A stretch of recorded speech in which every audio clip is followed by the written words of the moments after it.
हमारे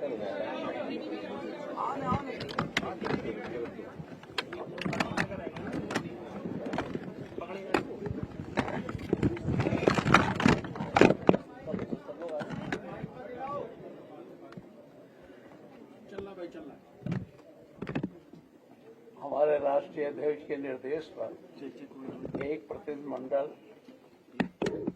संभल 30 तारीख को गया। वहां हम लोगों ने तथ्यों का पता लगाया, जानकारी प्राप्त की। एक मुकदमा 19/11/24 को न्यायालय में दाखिल हुआ। जामा मस्जिद, शाही मस्जिद के सर्वे के संदर्भ में जुडिशियल अफसर ने उसी दिन सर्वे करने का आदेश दे दिया और उस आदेश को लेकर डीएम, एसपी या जो भी अधिकारी रहे सब जामा मस्जिद में गए। वहां हमारे पार्टी के विधायक, हमारे पार्टी के प्रतिनिधिगण, सारे लोगों ने मिलकर जामा मस्जिद का पूरा सर्वे कराया और सर्वे में किसी प्रकार का कोई न उपद्रव हुआ, न कोई तनाव हुआ, कोई बात नहीं। सर्वे करके इन्हें 29 तारीख तक इन्हें रिपोर्ट देनी थी। फिर ये वापस चले गए। 24 तारीख को फिर ये आए और पुनः सर्वे करने की बात के बारे में पहले बात तो इन्होंने वहां उसके जो वो थे, एक तरह से मुतवल्ली कह लीजिए, चाहे उसके पेश इमाम कह लीजिए, सारे मौलवी और हमारे पार्टी के लोगों से बात करके सर्वे किया। उस दिन इन्होंने किसी को बुलाया नहीं, सीधे चले आए। बल्कि भाजपा के उद्दंड लोग, कुछ उद्दंड कार्यकर्ता नारा लगाते उस मस्जिद में गए। वहां इसी को लेकर के थोड़ा गतिरोध हुआ और उसके बाद बाहर भीड़ इकट्ठा हो गई कि भाई जब एक बार सर्वे हो गया था, दोबारा सर्वे उन्होंने कहा दिया था सर्वे पूरा हो गया, तो दोबारा सर्वे करने की क्या आवश्यकता थी। लेकिन ये जानबूझकर सुनियोजित ढंग से उन्हें इस तरह का उत्पात कराना था और दंगा का रूप पहला प्रकट करना था। इसलिए उन्होंने फिर 24 तारीख को सर्वे के लिए वहां गए। जब वहां हम लोगों ने पूछा वहां के अधिकारियों से कि क्यों गए 24 तारीख को, तो उन्होंने कहा हमें रिपोर्ट देनी थी, आगे कुछ हमें बाकी रह गया था, उसे हम जानने के लिए गए। तो जानने के लिए गए तो अकेले जाना चाहिए, एसपी को ले जाना चाहिए, किसी पार्टी के कार्यकर्ताओं को साथ नहीं ले जाना चाहिए। ये लोग गए, वहां ऐसे नारा लगा रहे थे जिससे उत्तेजना पैदा हो गई। बाहर धीरे धीरे इसको लेकर के भीड़ इकट्ठा हो गई और भीड़ को तितर बितर करने के लिए पुलिस ने न तो आंसू गैस छोड़ा और न ही कोई चेतावनी दी, न लाठीचार्ज किया, सीधे फायरिंग होने लगी। उसमें 5 लोग मारे गए। और इस तरह से ये भारतीय जनता पार्टी ने एक सुनियोजित ढंग से एक तरह का दंगा कराकर हिंदू और मुस्लिम के बीच में काफी खाई पैदा करने की कोशिश की है। और ये सरकार सांप्रदायिक तनाव पैदा करके अपनी राजनीतिक रोटी सेकना चाहती है। वहां 4-5 लोग मारे गए। हम लोग गए थे, सबसे मिले भी। हमारे राष्ट्रीय अध्यक्ष जी ने हर जिसके घर मृत्यु हुई थी, जो लड़के मारे गए थे, उनके लिए 5-5 लाख रुपया दिया था। हम लोगों ने उनको 5-5 लाख रुपया दिया। इसके साथ ही वहां फिर डीएम, एसपी भी आ गए थे। उन्होंने अपनी बात रखनी शुरू की। वहां बात आई कि भाई आपने जब कोई चेतावनी नहीं दी, कोई लाठीचार्ज नहीं किया, फिर गोली, तो उन्होंने कहा गोली हमारी नहीं है, ये गोली बाहर से है, इन लोगों ने एक दूसरे पर चलाया, जो सर्वथा असत्य है। और ये कहना कि पुलिस जो है अपने गोली, अपने लाइसेंसी या जो उनके पास हथियार थे उससे नहीं चलाया। तो पुलिस हमेशा जब कभी इस प्रकार की कार्रवाई होती है तो गैर लाइसेंसी हथियार ले जाते हैं। अब वो कहते हैं कि हथियार रहता कहाँ है, तो जो कुछ पकड़े जाते हैं कट्टा या गैर लाइसेंसी हथियार, उनके माल गोदाम में रखे जाते हैं, जिसका चार्ज वहां के दीवान या मुंशियों को रहता है। जब कहीं इस प्रकार की घटनाएं होती हैं तो उसको खोल करके वो उसमें से निकाल लेते हैं और ले जाते हैं। इसलिए वो ये नहीं कह सकते कि ये जो फायरिंग हुई है ये लोगों की आपसी है, ये पुलिस की फायरिंग है, पुलिस की फायरिंग से लोग मारे गए हैं। हम लोग इस घटना को जानने के लिए कई बार वहां जाना चाहते थे, मुझे भी 2 बार रोका गया। अभी जब हमारा प्रतिनिधिमंडल गया, मैं दिल्ली गया, तो पहले जाने के पहले मेरे घर पर फिर ये प्रेस लोग आए, उन्होंने कहा आप जाने नहीं पाएंगे। तो मैंने कहा भाई इसे क्यों नहीं पाएंगे। फिर दिल्ली में भी कहा गया नहीं जाने पाएंगे, लेकिन डीएम ने हमको टेलीफोन किया था और कहा था कि हम आपसे मिलना चाहते हैं। हम लोग गए, वहां सारे लोगों से मिले, अपने पार्टी के जो हमारे बर्ग साहब थे उनके घर भी हम लोग गए, फिर नवाब साहब के गए, प्रत्येक जो मारे गए परिवार के लोग थे उनसे हम लोगों ने मुलाकात की। सबसे ज्यादा ज्यादती वहां पुलिस आज कर रही। शाही मस्जिद एएसआई के अंदर आती है, उसके सामने बिना एएसआई के परमिशन के ये चौकी बनाने लगे। वहां इस पर भी विरोध प्रकट किया गया कि आपने चौकी क्यों कैसे बना रहे हैं। वो इस चीज को मानने के लिए तैयार नहीं थे कि ये शाही मस्जिद के अंतर्गत आता है या एएसआई के अंतर्गत आता है। जबरदस्ती वो चौकी बना रहे थे।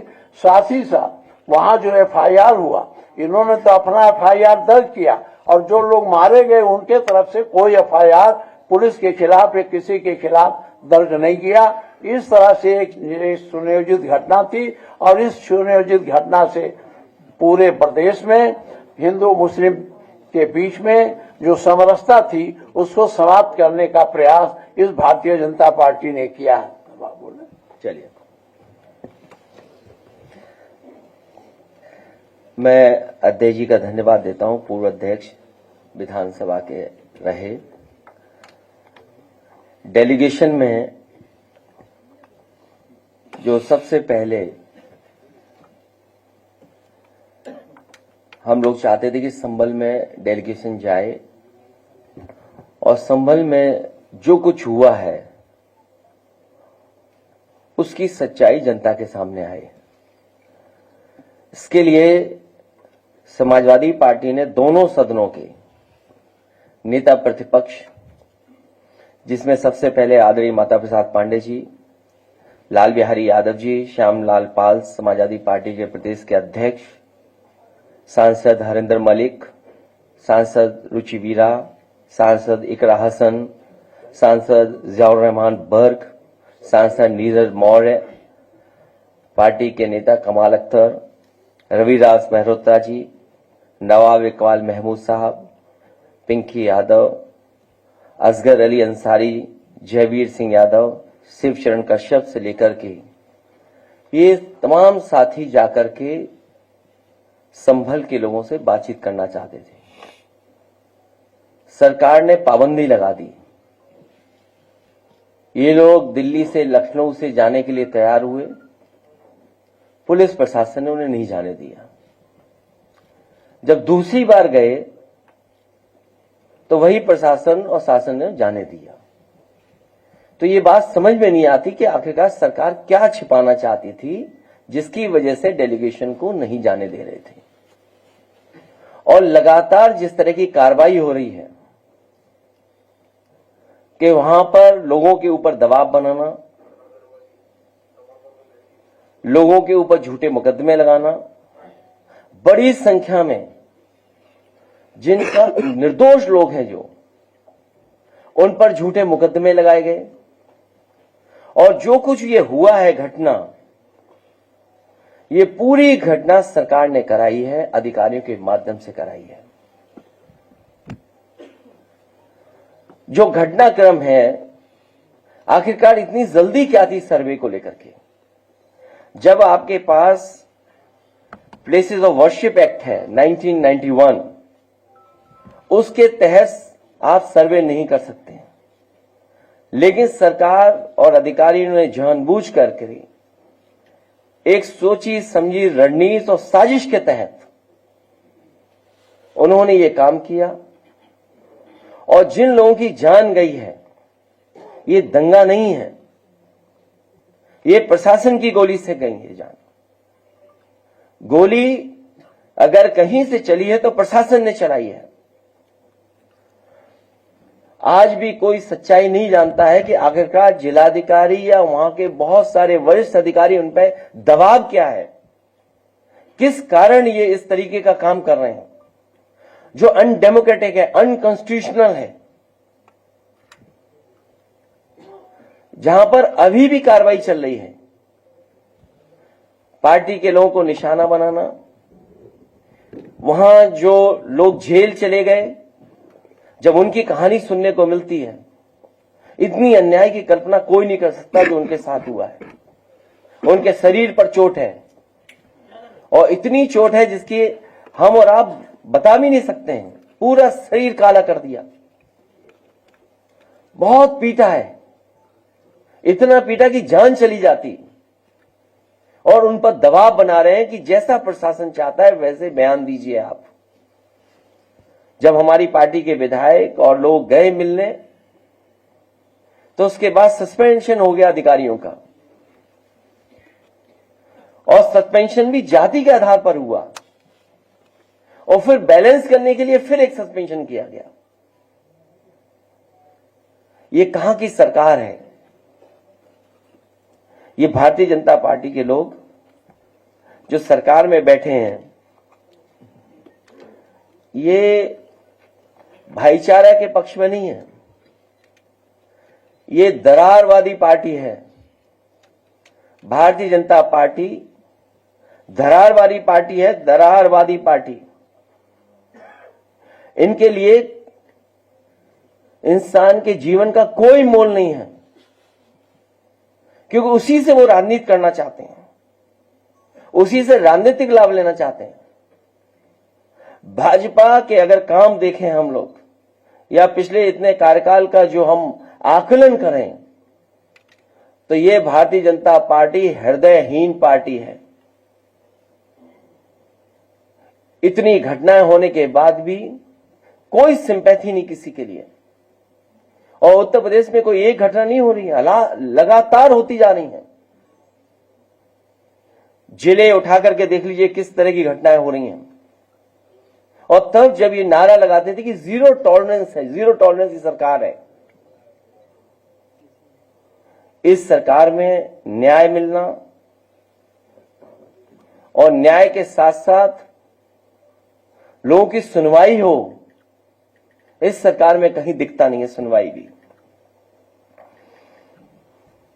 भाजपा सरकार के दो पड़ले हैं, एक है पीडीए के खिलाफ अन्याय और दूसरा है भ्रष्टाचार। अन्याय तो हम लोग आप लोग जानते ही हैं, और भ्रष्टाचार को लेकर के तो अब तो चर्चाएं आम हो गई हैं।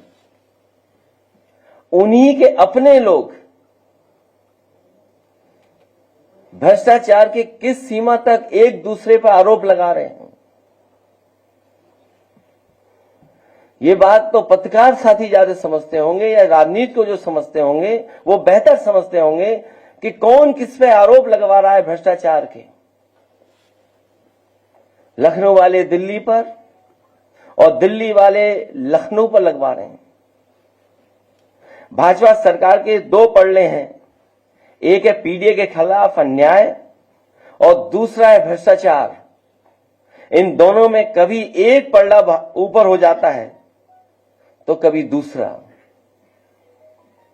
इसी डिसबैलेंस को छुपाने के लिए संभल जैसी साजिश की गई है।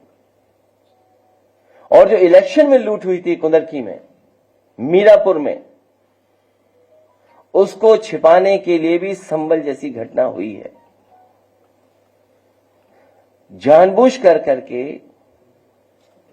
कुंदरकी का जो वोट की लूट हुई, जो पुलिस प्रशासन के माध्यम से वोट पड़वाए गए, जो वीडियो निकले, तस्वीरें आई, उससे आम जनमानस जान गया कि इन्होंने चुनाव नहीं कराया, इन्होंने पुलिस के माध्यम से वोट लूटे हैं।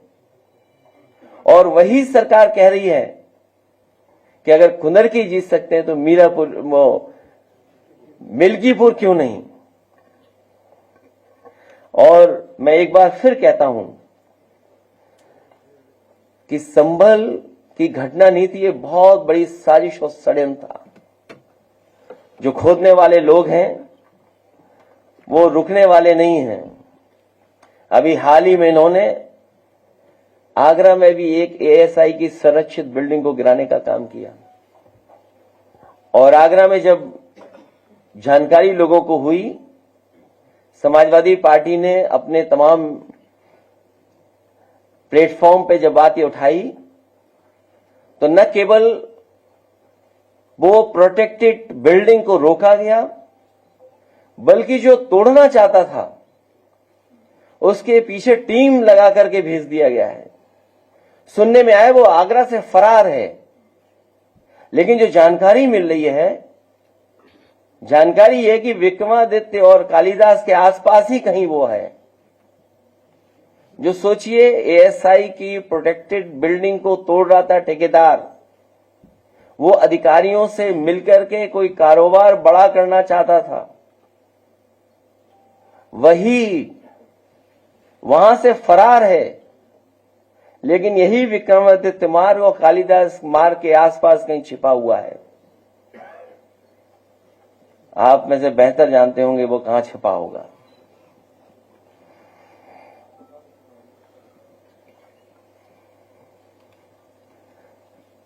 अब बहुत बड़े पैमाने पे संत, महात्मा, गुरु, ऋषि, मुनि, बड़ी संख्या में लोग आए हैं कुंभ में। बड़ा आयोजन हो रहा है। मैं तो सभी साधु, संत, ऋषि, मुनियों से यही प्रार्थना करूंगा कि जब वो जाएं तो अपने साथ किसी और को भी लेते जाएं यहां से, क्योंकि यहां पर बहुत लोग ऐसे हैं जिनको जो काम नहीं करना चाहिए वो काम कर रहे हैं। अब दोनों काम बिगड़े जा रहे हैं उससे, न वो काम जिसके लिए वो थे, और जो काम आज कर रहे हैं वो भी बिगड़ रहा है। इसलिए मेरा साधु संतों से, ऋषि मुनियों से यही प्रार्थना है कि जब वो यहां से जाएं तो किसी साथी को भी यहां से लेते जाएं। ये जो झगड़ा चल रहा है भ्रष्टाचार को लेकर के, इस सरकार ने करप्शन की सब सीमाएं तोड़ दी। इतना करप्शन कभी सुनने को नहीं मिला होगा, देखने को नहीं मिला होगा। और करप्शन को छिपाने के लिए जान ले सकते हैं ये लोग। ये इतने हृदयहीन हैं कि जान पर राजनीति करते हैं। ये हृदयहीन दल है। बरेली का लेखपाल, जिसका एक शरीर का हिस्सा मिल गया, एक शरीर का हिस्सा मिला ही नहीं अभी तक। सोचिए आप, अपना भ्रष्टाचार छिपाने के लिए, और तमाम लोग उसमें शामिल है भ्रष्टाचार में। हत्या हो गई, और लखनऊ में तो अब तो भ्रष्टाचार की आम चर्चाएं हैं। ट्रांसफर पोस्टिंग, हर विभाग में रेट तय हो गया है। अभी तो एक विभाग की सूची कही जा रही है, और एक व्यक्ति तो ऐसे हैं जिन पे अगर आरोप या चर्चा की जाए भ्रष्टाचार की तो वो श्लोक सुनाने लगते हैं। अभी उनसे किसी ने भ्रष्टाचार को लेकर के सवाल किया तो वो श्लोक सुना रहे हैं। पूरा स्वास्थ्य विभाग, जानकारी कर लीजिए किस हालत में है। इतना स्वास्थ्य विभाग कभी नहीं बर्बाद हुआ होगा। दवाई, इलाज से लेकर के सब में भ्रष्टाचार। ये तमाम अपने भ्रष्टाचारों को छिपाने के लिए इसी तरह की घटना करते रहेंगे। इसलिए हम सबको सावधान रह करके इनके साथ मुकाबला भी करना है, और हमारी मांग है ऐसे दोषी अधिकारियों के खिलाफ कार्रवाई हो, कानूनी कार्रवाई हो। और कानूनी कार्रवाई अभी नहीं होगी तो जब कभी समाजवादी लोग सत्ता में आएंगे, इसकी पुनः जांच कर करके इनके खिलाफ कार्रवाई करने का काम होगा। ऐसी बहुत सारी घटनाएं हैं, जैसे गाजीपुर में गंगा किन्नर की जो हत्या हुई है, और जीरो टॉलरेंस का जो नारा देते थे। आप लोगों पे भी इतना दबाव है, उसके बावजूद भी हम लोगों को इतनी घटनाएं सुनने को मिलती और देखने को मिलती हैं। इनके लोग तो इतने दबंग हैं कि थाने में रिवॉल्वर लेकर के पहुंच जा रहे हैं, वो भी कहां, जहां मंत्रीगण आसपास रहते हैं वहां। और अधिकारी तो अपनी मनमर्जी कर रहे हैं और अन्याय की सब सीमाएं लांघ चुके हैं। मैं एक बार फिर अपने डेलीगेशन में जितने भी लीडर्स गए उनका बहुत धन्यवाद देता हूं कि वो गए वहां पर, उनका दुख दर्द सुने। हम आपके माध्यम से भरोसा दिलाते हैं कि समाजवादी पार्टी उनके साथ है, हर दुख दर्द में उनके साथ खड़े दिखाई देंगे। जब कभी भी समाजवादी को मौका मिलेगा हम उनको न्याय दिलाने के लिए आज भी लड़ रहे हैं और भविष्य में भी उनको न्याय दिलाने के लिए लड़ाई लड़ते रहेंगे। अखिलेश जी, ये जो बीजेपी के विधायक चिल्ला के कह रहे हैं कि 50,000 गाय पर डे कट रही है, पर डे बता रहे हैं 50,000 विधायक बता रहे हैं कि पर डे कट रही है और भ्रष्टाचार हो रहा है जबरदस्त, अधिकारी उसका पैसा खा रहे हैं, इसके बारे में आपका क्या? दुख है इस बात का कि मुरादाबाद में एक नौजवान को इसी तरीके से मार दिया गया आरोप लगा करके। जब उनका विधायक ये कहता है कि 50,000 गाय प्रतिदिन काटी जा रही हैं, तो आखिरकार मुख्यमंत्री कर क्या रहे हैं? ये सनातनी मुख्यमंत्री जी कर क्या रहे हैं? या वो विधायक गलत है या 50,000 गाय काटी जा रही हैं, ये सच है। और विधायक तो यहां तक कह रहे हैं कि ये भाजपा की सरकार न होती या मुख्यमंत्री न होते तो वो मुख्यमंत्री आवास में घुस जाते। उन्हें शायद ये नहीं पता है कि आज जो मुख्यमंत्री हैं वो भाजपा के सदस्य नहीं हैं, इसलिए देर क्यों कर रहे हो? अगर 50,000 गाय प्रतिदिन काटी जा रही हैं तो आइए लखनऊ और जाइए, घुस जाइए मुख्यमंत्री आवास में। सर, मिल्कीपुर को लेकर सवाल है, जो बाई इलेक्शन आपने देखा है 9 सीटों पर, उसके बाद मिल्कीपुर में आज सभा चुनाव की तारीखों का ऐलान हो जाएगा। कितने ट्रांसपेरेंट इलेक्शन क्या उम्मीद कर रहे हैं और किस तरह की स्ट्रैटेजी होगी समाजवादी पार्टी? मैं मिल्कीपुर के चुनाव के लिए आप सभी पत्रकार साथियों से कहूंगा कि सबसे फेयर इलेक्शन होने जा रहा है। इससे फेयर इलेक्शन आपने कभी नहीं देखा होगा, ना देख पाएंगे। इसलिए आप लोग सब कैमरे के साथ पहुंचिए।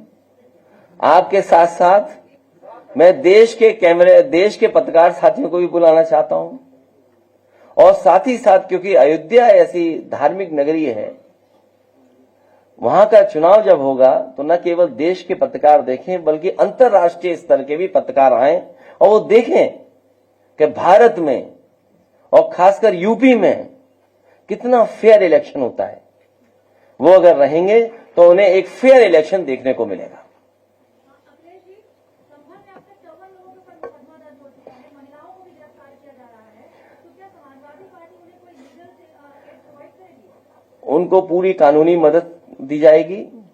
और साथ ही साथ हमारे साथियों ने कहा है कि बहुत गरीब लोग हैं जिनके साथ अन्याय हुआ है, उनका नुकसान बहुत हुआ है।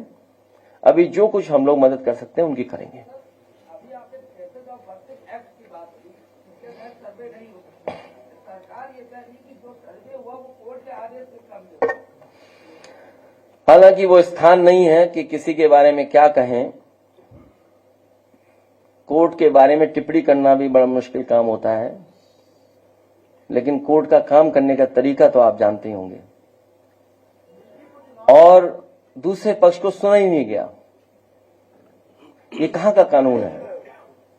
डेमोक्रेसी की बात करने वाले लोग और संविधान की बात करने वाले लोग वो जानते होंगे कि ये अनकॉन्स्टिट्यूशनल है कि जहां आप दूसरे पक्ष को सुन ही नहीं रहे हैं और ऑर्डर कर दे रहे हैं। और क्या जल्दी थी कि आप तैयार बैठे थे सर्वे करने के लिए, कि आप तुरंत सर्वे के लिए पहुंच गए, जब हर पक्ष ने और खासकर मुस्लिम पक्ष ने ये कहा कि आप सर्वे करने आए तो हम पूरा सहयोग करेंगे, और पूरा सहयोग हुआ। तो क्या वजह थी कि दोबारा फिर सर्वे करने के लिए जाना पड़ा उन्हें? और बिना सुने आप फैसला कर सुना रहे हैं। आप ये भारतीय जनता पार्टी के वो लोग हैं, आप इनका इतिहास उठा करके देख लो। ये सुप्रीम कोर्ट के लिए भी झूठ बोलते हैं, बड़ी बड़ी संस्थाएं उनमें भी झूठा आश्वासन देते हैं, एफिडेविट भी झूठा देते हैं। ये झूठ बोलने वाले लोग हैं, इसीलिए मैंने कहा हृदयहीन लोग हैं। इनसे उम्मीद करना कि संविधान के रास्ते पे चलना आप भूल कर रहे हैं। इसीलिए मैंने कहा कि ये पीडीए पे अन्याय बहुत कर रहे हैं, भ्रष्टाचार कर रहे हैं। ओएसडी के भ्रष्टाचार के मामले में आप क्या कहेंगे? किसके? ओएसडी भ्रष्टाचार के मामले को लेकर आपने कौन सा भ्रष्टाचार?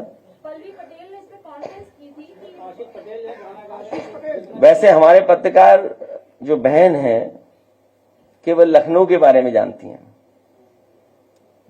कुछ करोड़ रुपए का भ्रष्टाचार है जो आरोप लग रहा है। नहीं, अभी दूसरा पूछ रहा हूं, मैं दूसरा पूछ रहा हूं। आज टाई लगा के आए एक पत्रकार। 2022 के बाद अब आ रहा हूँ। मैंने कहा है कि नए साल पे गुस्सा नहीं करना है। हमारे पत्रकार साथी जो सवाल पूछ रहे हैं भ्रष्टाचार के, इसीलिए मैं कह रहा हूं कि अपना भ्रष्टाचार छिपाने के लिए ये लोग कुछ भी कर सकते हैं। और जो लोग कहते थे हम जीरो टॉलरेंस है भ्रष्टाचार को लेकर के, उन्हीं के लोग आरोप लगा रहे हैं। और केवल एक विभाग में नहीं है भ्रष्टाचार, स्वास्थ्य विभाग का पता कर लीजिए, सीएमओ की पोस्टिंग कैसे हो रही है। एक सुनने में आया था कि दवाई पर छापा पड़ा था, एक दवाई के गोदाम पे नकली दवाइयों को लेकर के। उस रिपोर्ट का क्या हुआ, रफा दफा हो गया। अपॉइंटमेंट्स कैसे हो रहे हैं।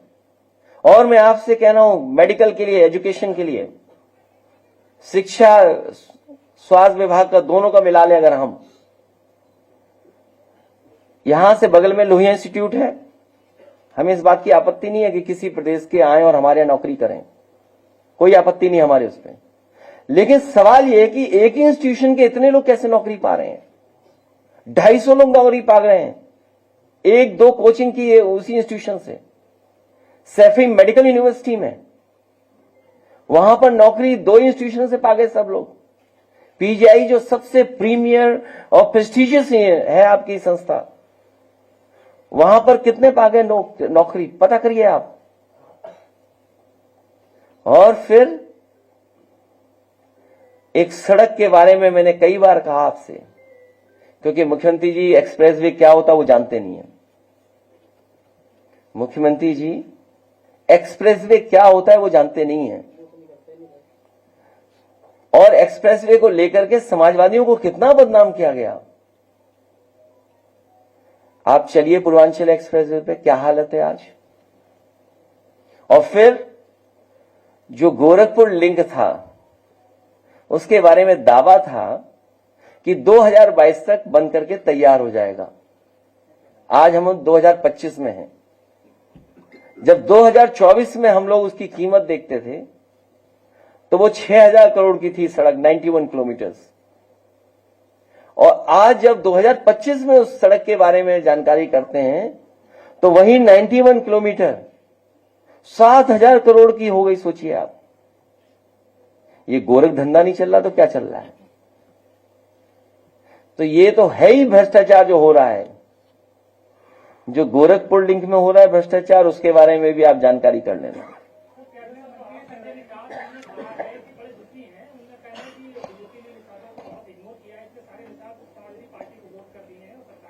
वो अपना रेट बढ़ा रहे हैं।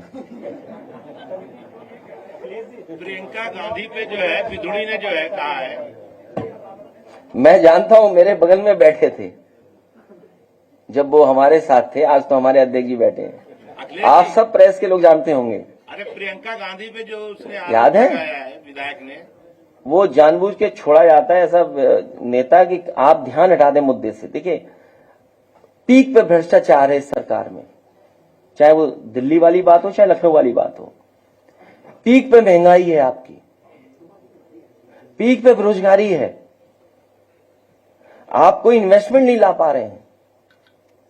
दुनिया में जब आप खड़े हैं और कहते हैं हम 5th लार्जेस्ट इकोनॉमी है, अगर 5th लार्जेस्ट इकोनॉमी आप हैं तो जिन लोगों को आप फ्री राशन दे रहे हैं उनकी पर कैपिटा इनकम क्या है।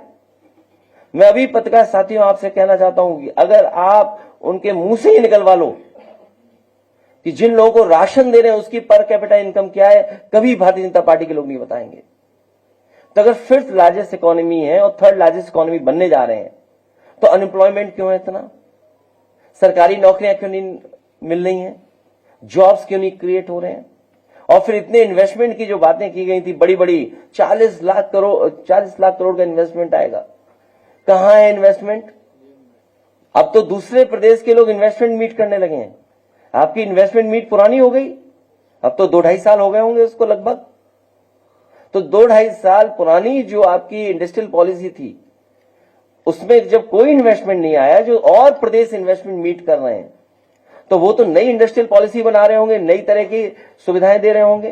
तो इन्वेस्टमेंट आपके आएगा कि उनके आएगा।